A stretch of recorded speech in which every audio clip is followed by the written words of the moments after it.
Everyone, welcome to my YouTube channel योविट्स। तो आज की वीडियो में मैं आपको transition and inner transition element का एमएसटी सीटी 2023 के जो 12 पीसीएम के फेजेस हुए थे उनमें जो भी एमसीक्यूज इस चैप्टर से आए हुए हैं मैं पूरा एक एक डिस्कस करने वाला हूं और उसके अलावा जो भी इसके आसपास की थ्योरी है वो भी मैं आपको बताऊंगा और कौन से इंपॉर्टेंट टॉपिक इस चैप्टर में आपको पढ़ना है वो सब मैं बताने वाला हूं। जैसा कि आपको पता है कि एमएसटी सीटी में प्रीवियस ईयर से 60 to 70% एमसीक्यू फिक्स आते हैं, कभी कभी तो 80% भी ये डेटा देखने मिलता है। तो अभी लास्ट टाइम चल रहा है, तो लास्ट टाइम में एटलीस्ट आपको previous year MCQs please solve करके जाओ, क्योंकि सेम और सिमिलर टाइप के वैसे ही एमसीक्यूज आते हैं।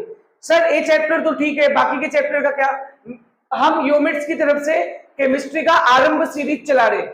इस सीरीज में हम पूरा चैप्टर वाइज वीडियो डाल रहे हैं। एमएसटी 2023 का ऑल फेजेस का चैप्टर वाइज एमसीक्यू वीडियो डाल रहे हैं।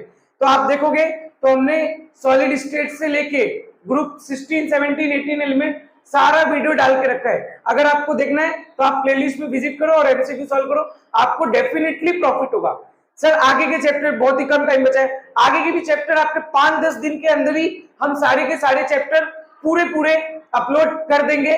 और बहुत सारे बच्चे बोलते हैं सर हमें इसका पीडीएफ चाहिए, तो हम पीडीएफ विद आंसर भी प्रोवाइड कर रहे हैं। आप हमारा Telegram and WhatsApp channel follow कर लो, वहां आपको इसका पीडीएफ भी मिल जाएगा। व्हाट्सएप एंड टेलीग्राम चैनल का जो लिंक है वो डिस्क्रिप्शन में। इन केस अगर आपको कोई डाउट है तो मैंने अपना इंस्टाग्राम का भी लिंक डाला हुआ है डिस्क्रिप्शन में, आप मुझे इंस्टाग्राम पे मैसेज करके पूछ सकते हो, मैं आपको with in a day reply दूंगा। ठीक है, अब अगर मैं इस चैप्टर की बात करूं तो टोटल 12 फेजेस हुए थे लास्ट ईयर, तो 6 फेजेस के वीडियो हमने पार्ट 1 में डिस्कस किए, ये पार्ट 2 है। पार्ट 2 में हम बाकी के 6 फेजेस में जो भी ट्रांजिशन एलिमेंट के एमसीक्यू आए वो इस वीडियो में डिस्कस करने वाले हैं। अगर मैं बात करूं तो एवरेज इस चैप्टर से एक पेपर में 2 एमसीक्यू फिक्स रहता है। और अगर मैं बात करूं तो लास्ट ईयर 12 पीसीएम में टोटल 24 एमसीक्यूज इस चैप्टर से आए हुए हैं। ठीक है, अगर मैं बात करूं तो देखो डिसाइडेड है पहले से क्वेश्चन। शुरू के जो 6 चैप्टर्स है फिजिकल के उनमें 3-3 एमसीक्यू आता है फिक्स है हर पेपर में, और एचडीए, अल्कोहल और एल्डिहाइड इनसे भी 3-3 क्वेश्चन आता है सिटी में फिक्स है। एंड बाकी सब चैप्टर से 2-2 क्वेश्चन आता है। एंड नैनो मटेरियल जो आपका चैप्टर है उससे एक एमसीक्यू सिटी में आता है। ठीक है, तो अगर आप चैनल पे नए हो तो चैनल को सब्सक्राइब कर दो, बेल नोटिफिकेशन बटन दबा दो, जिससे आपको आगे आने वाली वीडियोस का भी अपडेट पूरा मिलता रहे। और प्लीज वीडियो को लाइक कर दो और कमेंट कर दो। ठीक है, थैंक यू। अब अगर मैं एक एक करके डिस्कस करना स्टार्ट करूं तो पार्ट 1 में मैंने टोटल 6 फेजेस जो डिस्कस किए थे वो 9 में शिफ्ट 1 शिफ्ट 2, 10th में शिफ्ट 1 शिफ्ट 2 एंड 11 में शिफ्ट 1 शिफ्ट 2 के क्वेश्चंस डिस्कस किए थे। इस पार्ट 2 में हम पूरा खत्म कर देंगे। बेसिकली हम 12 में शिफ्ट 1 शिफ्ट 2, 13 में शिफ्ट 1 शिफ्ट 2 एंड 14 में शिफ्ट 1 शिफ्ट 2 के क्वेश्चन डिस्कस करेंगे। यहाँ मैंने 4 क्वेश्चंस लिखे हुए हैं, 2 12 में शिफ्ट 1 के हैं और 2 12 में शिफ्ट 2 के हैं। ठीक है, तो 2-2 क्वेश्चन आपको दिखेगा, पूरा एकदम एग्जैक्ट पैटर्न फॉलो होता हुआ दिखेगा। देखो ये जो क्वेश्चन लिखा है स्पिन ओनली मैग्नेटिक मोमेंट का, पता है आप अगर पार्ट 1 में देखोगे तो इस टाइप का 4 क्वेश्चन पूछ चुका है। सोचो अगर with in the year repeat हो रहा है क्वेश्चन तो इस साल भी यही क्वेश्चन आने वाला है। ठीक है, मोस्टली स्टूडेंट को अपने फेस में वाला क्वेश्चन दिखने वाला है। ठीक है, तो क्या लिखा है, what is the numerical value off spin only magnetic moment of copper in +2 state. ठीक है, एक बार और मैं इसको थोड़ा डिटेल में बताता हूँ, फिर उसके बाद मैं आपको ट्रिक से भी बताता हूँ। तो जब भी ऐसा एलिमेंट आपको दिया हो, जैसे कि यहाँ +2 स्टेट दिया है और बोल रहा है कि +2 स्टेट में इसका स्पिन ओनली मैग्नेटिक मोमेंट क्या होगा, तो जब भी ऐसा आयन आपको दिया हो तो सबसे पहले आप उसका एलिमेंट लिखो। इसका एलिमेंट क्या होगा, Cu, और इसका आप लिख लो electronic configuration, argon 3d10 4s1। Sir 4s2 3d9 होगा, नहीं ये एक्सेप्शन है, क्रोमियम एंड कॉपर एक्सेप्शन है, आपको याद रखना है। ठीक है, तो क्या होता है कॉपर का, ऑर्गन 3d10 4s1, 29 होता है ना इसका क्या बोलते हैं एटॉमिक नंबर। तो देखो 18 और 10 28 और 28 और 1 29, लेकिन आपको Cu का चाहिए था कि Cu+2 का, Cu+2 का। ठीक है, तो सबसे पहले अपने को EC लिखना होता है ऐसे, तो Cu+2 का क्या हो जाएगा, ऑर्गन 3d 4s। मुझे बताओ Cu+2 मतलब क्या, +2 का मतलब क्या है, तो 2 इलेक्ट्रॉन का जाना, तो सबसे पहले इलेक्ट्रॉन कहां से निकाला जाता है, 4s से।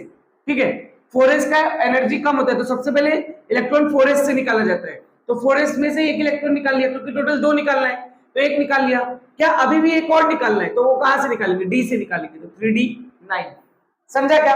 अब आप डी का ऑर्बिटल बना लो, बताओ डी में कितने ऑर्बिटल होते हैं? 5, 1 2 3 4 और 5। अब आप 9 इलेक्ट्रॉन्स को इसमें फिल करो, एक पहले तो एक एक करके, एक एक एक एक, टोटल 5 हो गए, 6 7 8 और 9। बताओ टोटल अनपेड इलेक्ट्रॉन कितने आए? एक ही आया, ठीक है, अनपेड इलेक्ट्रॉन एक है, ठीक है। कुछ लोग D9 देख के फॉर्मूला लगा के सॉल्व कर देते, नहीं, एक अनपेड इलेक्ट्रॉन आया। और मैग्नेटिक मोमेंट का फॉर्मूला क्या होता है? उसको हम म्यू से डिनोट करते हैं, mu equal to root of n into n plus 2 Bohr magneton. n क्या होता है? Number of unpaired electron.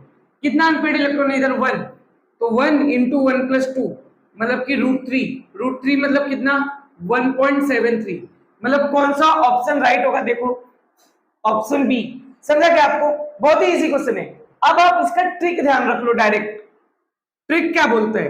Trick ये बोलता है कि मैं इधर लिख रहा हूं नंबर ऑफ अनपेयर्ड इलेक्ट्रॉन और मैं इधर लिख रहा हूं मैग्नेटिक मोमेंट। अगर एक अनपेयर्ड इलेक्ट्रॉन है तो मैग्नेटिक मोमेंट 1 पॉइंट समथिंग होगा, 2 अनपेयर्ड है तो 2 पॉइंट समथिंग होगा, 3 अनपेयर्ड है तो 3 पॉइंट समथिंग होगा, 4 अनपेयर्ड है तो 4 पॉइंट समथिंग होगा। और विश्वास मानो, आप अब तक मैंने इसके टोटल 3 या 4 क्वेश्चन डिस्कस किए, सब में ऐसा एक ही ऑप्शन रहेगा। अगर एक है तो 1 पॉइंट समथिंग का देखो एक ही ऑप्शन है। समझा क्या आपको? ठीक है, नेक्स्ट क्वेश्चन देखो, which from the following is a non ferrous alloy? which from the following is a non ferrous alloy? देखो अलॉय में, अलॉय के टोटल 2 टाइप होते हैं, एक तो फेरस और एक तो non ferrous alloy. Ferrous and non ferrous. Ferrous alloy के आपके बुक में 3 एग्जांपल बेसिकली दिए हुए हैं, nickel steel, chromium steel and stainless steel. And इसके अलावा फेरस मतलब इनमें आयरन प्रेजेंट है, इसके अलावा इनमें कार्बन भी होता है 2-2%, याद रखना, ये आपके टेक्स्ट बुक में लिखा हुआ है। और नॉन फेरस अलॉय का आपको एक ही एग्जांपल दिया हुआ है आपके टेक्स्ट बुक में, जो कि ब्रास है। तो अगर कभी भी ये क्वेश्चन आएगा ना तो यही आएगा, तो मतलब कि इसमें कौन सा ऑप्शन राइट है? Option D. ठीक है, अब मैं आपको सजेस्ट करूंगा कि इसके आसपास का आपको थ्योरी पढ़ना है, ये आपके लिए होमवर्क है। आप टेक्स्ट बुक में से अलॉय का आपको एग्जांपल, जो कि यहां मैंने डिस्कस भी कर लिया है, फेरस अलॉय के तीनों एग्जांपल है, नॉन फेरस अलॉय का ये मैंने आपको बता भी दिया है। एग्जांपल अलॉयज की प्रॉपर्टी और उसके एप्लीकेशन, ये आपको पढ़ना है टेक्स्ट बुक में से। सिर्फ एक पैराग्राफ है, मुश्किल से अगर एग्जांपल पूछा है तो कभी ऐसा भी तो हो सकता है कि एप्लीकेशन पूछ ले, ठीक है, एमसीक्यू में, तो आपको ये इतना पढ़ना है। अभी आप टेक्स्ट बुक ओपन करो और इसको देखो फटाफट, ठीक है। अब मैं बात करता हूं नेक्स्ट क्वेश्चन का, 12th में शिफ्ट 2 का। 12th में शिफ्ट 1 का फर्स्ट क्वेश्चन बहुत ही अच्छा है, विच from the following formula is Galina? इनमें से कौन से फॉर्मूले को हम गैलिना बोलते हैं? तो सबसे पहला फॉर्मूला जो है CaSO4.2H2O, इसको बोलते हैं कैल्शियम सल्फेट डाइहाइड्रेट। ये तो इसका हो गया केमिकल नेम। जो इसका निक नेम होता है वो होता है जिप्सम, इसको हम लोग जिप्सम बोलते हैं। तो ऑप्शन ए जो है आपका वो जिप्सम है, ठीक है। ऑप्शन बी जो है पीबीएस को ही हम गैलिना बोलते हैं, मतलब कि ऑप्शन बी क्या है? राइट है। जेडएनएस को हम बोलते हैं जिंक सल्फाइड, या फिर इसी को जिंक ब्लेंड भी बोलते हैं, जिंक ब्लेंड। ये आपके टेक्स्ट बुक में दिया है, ये सब एग्जांपल पता होने चाहिए। ऑप्शन डी जो है वो है BaSO4, जिसको हम लोग बोलते हैं बेरियम सल्फेट, ठीक है। चलो अब आपको इससे रिलेटेड एक थ्योरी पढ़ना है। आपको एक टेबल दिया हुआ है आपके टेक्स्ट बुक में, मिनरल एंड ओर का, मिनरल एंड ओर के एग्जाम्पल का एक टेबल दिया हुआ है, ठीक है। ये आप इसमें मुश्किल से आपको 10 मिनरल्स दिए हुए हैं, उन 10 मिनरल्स का आपको एग्जाम्पल याद रखना है, उनका नाम और उनका एग्जाम्पल। जैसे हेमेटाइट क्या है, मैग्नेटाइट क्या है, आयरन पायराइट क्या है, जिंक ब्लेंड क्या है, ये सब आपको पता होना चाहिए। तो टेबल आप अभी बैठो और पढ़ो फटाफट उसको, मेटलर्जी पार्ट में ये टेबल आपको दिख जाएगा, ठीक है।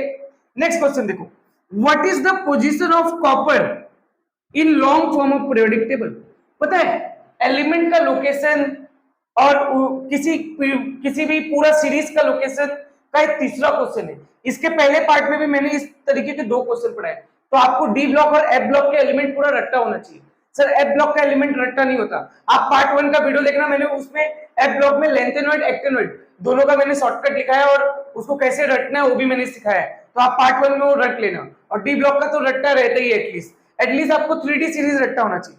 तो अगर मैं कॉपर की बात करूं तो ए लिख लिया क्या आपने, इधर का लिख लिया होगा, नहीं लिखा है तो नोट कर लो, ठीक है, पॉज करके।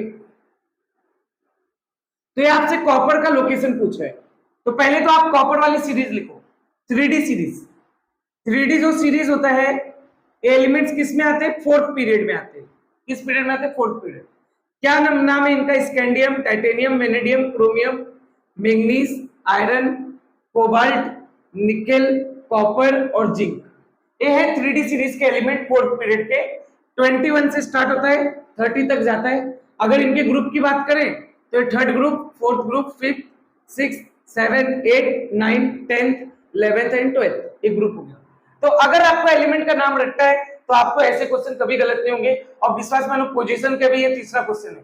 तो आपको कॉपर का पोजीशन पूछा है, तो ग्रुप कौन सा है कॉपर का, 11, पीरियड कौन सा है, फोर्थ। ऐसा कौन सा ऑप्शन दिख रहा है जिसमें ग्रुप 11 है, फोर्थ पीरियड लिखा है, ऑप्शन बी। समझा क्या आपको, एटलीस्ट आपको 3D सीरीज के एलिमेंट रट्टा होने चाहिए। एफ ब्लॉक एलिमेंट्स का भी पोजीशन आपको पूछता है, एलिमेंट दे देगा, पोजीशन पूछेगा, तो एलिमेंट्स के नाम याद होने चाहिए। मैंने आपको ट्रिक पूरा लिखाया हुआ है, ठीक है, पार्ट 1। अब अगर मैं नेक्स्ट क्वेश्चन की बात करूं तो 13 में शिफ्ट 1 के यहाँ मैंने 2 क्वेश्चंस लिखे हुए हैं और 13 में शिफ्ट 2 के भी यहाँ मैंने 2 क्वेश्चंस लिखे हुए। बट उससे पहले आपको जो मोस्ट इंपॉर्टेंट थ्योरी पढ़नी है, जो मैंने यहाँ लिख के रखा है, ये आप सब लोगों को पढ़ना है। एकदम फालतू सा थ्योरी है, यूजेस है, प्रॉपर्टी है, बट ये सीटी जैसे एग्जाम के लिए बहुत इंपॉर्टेंट है। क्यों, क्योंकि सीटी में यही सब चीजें वो पूछते हैं, ठीक है। तो देखो, सबसे पहले तो आपको कलर ऑफ ट्रांजिशन एलिमेंट के रीजन, आपको टोटल 4 रीजंस दिए हुए हैं, वो चारों रीजन आपको पढ़ना है अच्छे से। नेक्स्ट आपको catalytic property of transition element, total 6 property दी हुई है। इस 6 प्रॉपर्टी में टोटल 6 एग्जांपल्स हैं जो कि बहुत इंपॉर्टेंट है केमिस्ट्री पॉइंट ऑफ व्यू, ठीक है। नेक्स्ट आपको अलॉयज पढ़ने, अलॉयज का एग्जांपल, प्रॉपर्टी और एप्लीकेशन। मैं कब से चिल्ला रहा हूं, अलॉयज पे तीसरा या चौथा एमसीक्यू अभी अपने को दिखने वाला है। नेक्स्ट आपको इंटरस्टिशियल कंपाउंड पढ़ना है। इंटरस्टिशियल कंपाउंड का आपको एटलीस्ट प्रॉपर्टी तो जरूर पढ़ना है, ठीक है। उसके अलावा एप्लीकेशन पढ़ना है आपको, लेंथेनॉइड एंड एक्टिनॉइड सीरीज का।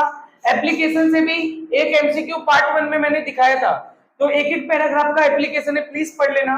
Difference between caste iron, route iron and steel का एक टेबल बना हुआ है ग्रीन कलर का मेटलर्जी में, प्लीज ये जाके पढ़ लेना। मेटलर्जी पार्ट भी ट्रांजिशन में ही दिया हुआ है।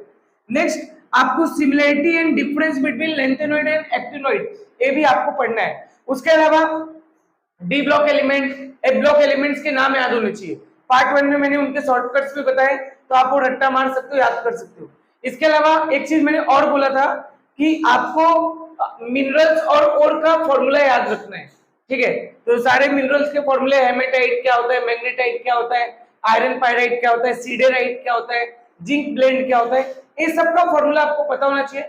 उसका भी आपके टेक्स्ट बुक में ग्रीन कलर का टेबल बना हुआ है मेटलर्जी में, प्लीज ये इतना थ्योरी जरूर पढ़ लो, ठीक है। इसको नोट कर लो और इसको टेक्स्ट बुक में टिक कर लो और देख लो, ठीक है।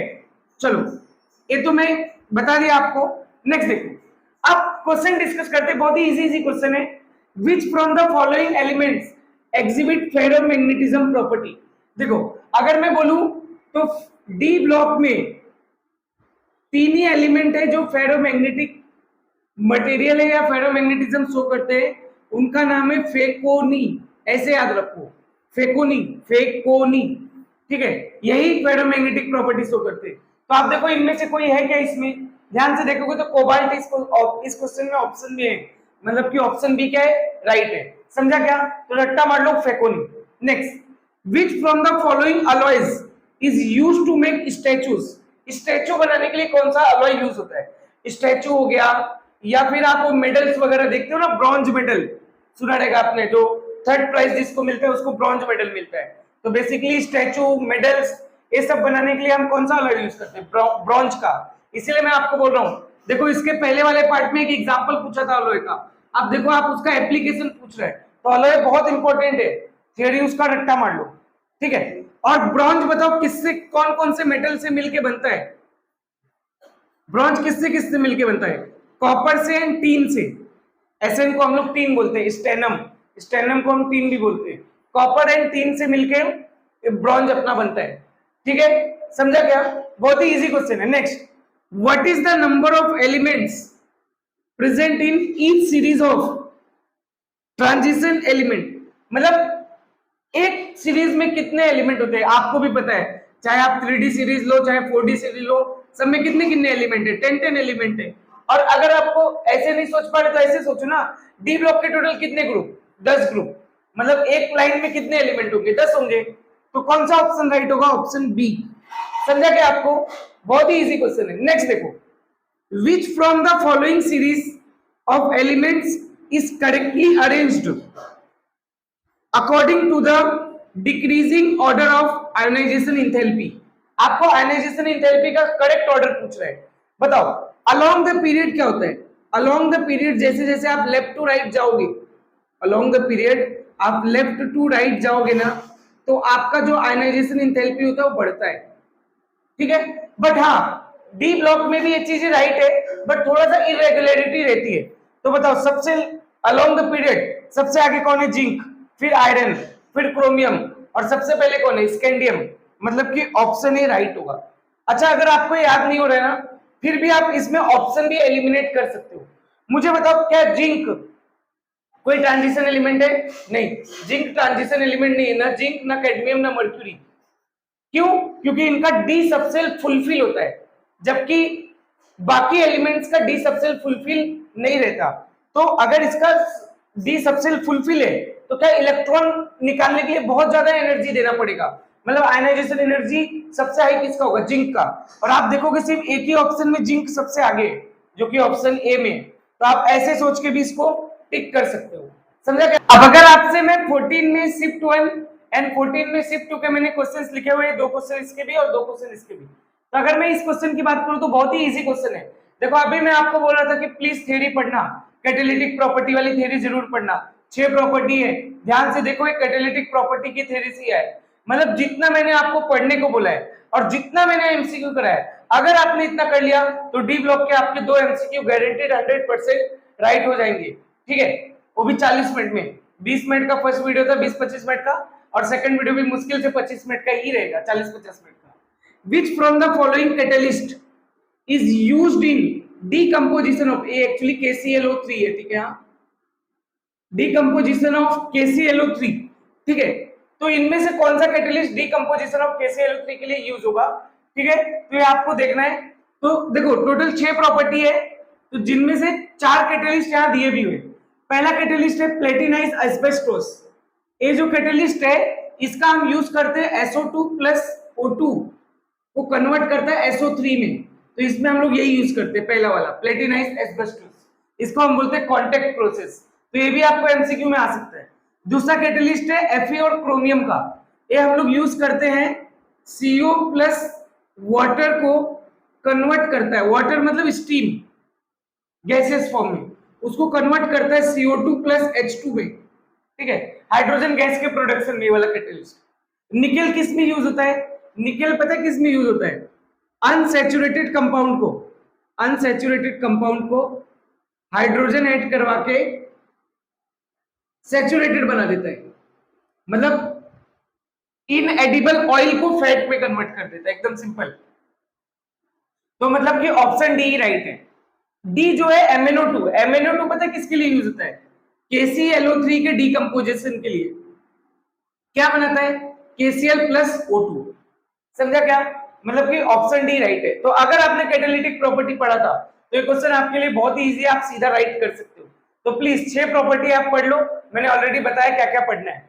नेक्स्ट क्वेश्चन देखो, which among the following cation produces colourless aqueous solution in their respective oxidation state?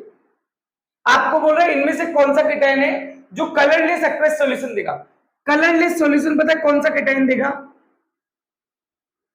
जब भी ऐसा क्वेश्चन आए कलरलेस सॉल्यूशन कौन सा कैटायन देगा, तब भी याद रखना इसका मतलब वो पूछ रहा है कि किसके पास अनपेयर्ड इलेक्ट्रॉन नहीं है, नहीं है इन द सेंस की 0 है। जिसके पास अनपेयर्ड इलेक्ट्रॉन 0 है वही कलर, अनपेयर्ड डी इलेक्ट्रॉन 0 है वही कलरलेस सॉल्यूशन देगा, ठीक है। तो इनमें से देखो ऑप्शन सी राइट होगा Sc+3। देखो इसका मैंने पार्ट 1 में भी सॉल्यूशन कैसे करते हैं वो सिखाया है। यहाँ में डायरेक्ट Sc+3 राइट है, कैसे करेंगे वो मैं आपको बता देता हूँ। आप सारे केटायन में क्यों नहीं है सारे केटायन, वो आप इसी तरीके से चेक कर लेना। और Sc+3 क्यों है वो मैं आपको बता देता हूँ। जब भी आपको ऐसा केटायन आ जाए, आपको कलर लिस्ट पता करना है, तो आप ऑप्शन से चेक कर सकते हो। Sc+3 का सबसे पहले एलिमेंट का आप इलेक्ट्रॉनिक कॉन्फ़िगरेशन लिखो। Sc का इलेक्ट्रॉनिक कॉन्फ़िगरेशन क्या होगा? Organ 3d1 4s2। क्यों? क्योंकि इसका जो एटॉमिक नंबर होता है 21 होता है, 18 19 और 21। ठीक है, अब बताओ Sc+3 का पूछा है ना, तो Sc+3 का क्या होगा इलेक्ट्रॉनिक कॉन्फ़िगरेशन? ऑर्गन 3d और 4s। क्या +3 मतलब 3 इलेक्ट्रॉन बाहर चला गया, मतलब कि 0 0, कोई भी इलेक्ट्रॉन ही नहीं है आउटर मोस्ट में, खाली ऑर्गन के इतना उसका इलेक्ट्रॉनिक कॉन्फ़िगरेशन हो गया, मतलब कि अगर अनपेयर्ड इलेक्ट्रॉन है नहीं तो क्या कलरलेस सॉल्यूशन देगा Sc+3? बिल्कुल। बट आप यही चीज अगर ऑप्शन ए, ऑप्शन बी और ऑप्शन डी के लिए चेक करोगे तो आपको उसमें अनपेयर्ड इलेक्ट्रॉन कुछ ना कुछ मिलेगा, ठीक है, जबकि ऑप्शन सी में नहीं मिलेगा। मतलब ऐसा आपको ऑप्शन ढूंढना है जिसमें अनपेयर्ड इलेक्ट्रॉन ना हो, अनपेयर्ड डी इलेक्ट्रॉन ना हो। समझा क्या? बहुत ही इजी क्वेश्चन है। नेक्स्ट देखो, which among the following element does not exhibit ferromagnetic property? इनमें से कौन सा एलिमेंट फेरोमैग्नेटिक प्रॉपर्टी नहीं रखेगा? अभी थोड़ी देर पहले ये एमसीक्यू मैंने डिस्कस किया था। फेरोमैग्नेटिक प्रॉपर्टी किसके पास होता है? फेकोनी के पास होता है, आयरन, कोबाल्ट और निकेल। तो ये तीनों तो है, कौन सा नहीं करेगा? पर क्रोमियम, ऑप्शन ए, क्योंकि यही नहीं हो सकता। समझा क्या आपको? बहुत इजी है। Next, find the number of unpaired electron for a copper in ground state. Ground state मतलब कॉपर की बात कर रहा है, एलिमेंट का, ठीक है। तो कॉपर का इलेक्ट्रॉनिक कॉन्फ़िगरेशन क्या होता है? और आपको भी पता है कॉपर और क्रोमियम एक्सेप्शन होते हैं। ऑर्गन आप डायरेक्ट रट्टा मार लो, 3d10 और 4s1, यही होता है कॉपर का इलेक्ट्रॉनिक कॉन्फ़िगरेशन। तो बताओ कॉपर में कितने अनपेयर्ड इलेक्ट्रॉन है? डी पूरा भरा हुआ है, बट एस में सिर्फ एक ही इलेक्ट्रॉन है, मतलब एक अनपेयर्ड इलेक्ट्रॉन हुआ ना, मतलब कि ऑप्शन ए राइट होगा, 1। समझा क्या आपको? बहुत ही इजी है। और कॉपर एक्सेप्शन है, उसका इलेक्ट्रॉनिक कॉन्फ़िगरेशन, और क्रोमियम भी एक्सेप्शन है, उसका भी electronic configuration. Organ 3d5 4s1। तो इन दोनों का इलेक्ट्रॉनिक कॉन्फ़िगरेशन पता होना चाहिए। लोग पूछते हैं रीजन, एक्सेप्शन क्यों है? क्योंकि इसका हाफ फील्ड हो जाता है स्टेबिलिटी, और इसका फुल फील्ड स्टेबिलिटी हो जाता है, इसलिए। समझा क्या आपको? इसी के साथ मैंने पूरा transition and inner transition element के सारे 12 फेजेस के मैंने पूरे एमसीक्यू 2 पार्ट में पूरा डिस्कस कर दिया है। तो आप चैनल को सब्सक्राइब रखो, बेल नोटिफिकेशन बटन दबा के रखो, जिससे आपको आगे आने वाली वीडियो का भी नोटिफिकेशन मिलता रहे, ठीक है।